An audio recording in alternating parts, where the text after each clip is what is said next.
የሰማነውን ነገር ማን አምኗል? የእግዚአብሔር እስክን ለማን ተገልጧል? በፊቱ እንደ ቡቃያ ከደረቅ መሬት እንደ ስር አድጓል። መልክና ውበት የለውም፣ ባየነው ጊዜ እንወደው ዘንድ ደምግባት የለውም። የተናቀ ከሰውም የተጠላ የሕማም ሰው ደዌን የሚያውቅ ነው።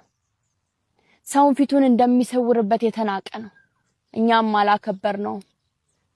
በእውነት ደዌያችንን ተቀበለ፣ ሕመማችንንም ተሸክሟል።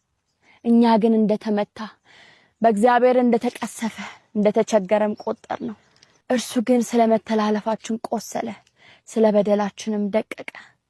የደህንነታችን ተግሳጽ በእርሱ ላይ ነበር፣ በእርሱ ቁስል እኛ ተፈወስን።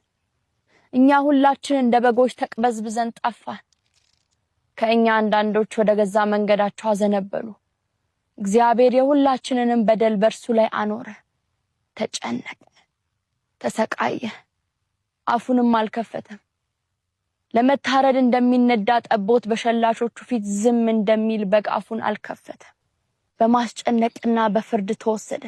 ስለ ሕዝቤ ኃጢአት ተመትቶ ከሕያዋን ምድር እንደተወገደ ከትውልዱ ማን አስተዋለ?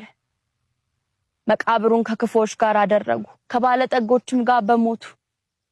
ነገር ግን ግፍን አላደረገም፣ በአፉም ተንኮል አልተገኘበትም ነበር። እግዚአብሔርም በደዌ ያደቀው ዘንድ ፈቀደ።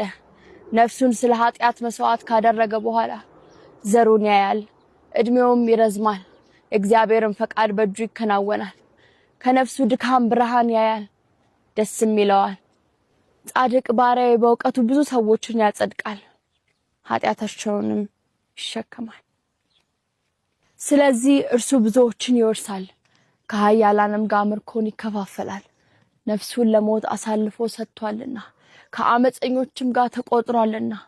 እርሱ ግን የብዙ ሰዎችን ኃጢአት ተሸከመ፣ ስለ አመፀኞችም ማለደ። ኢሳይያስ 53። መልካም በዓል።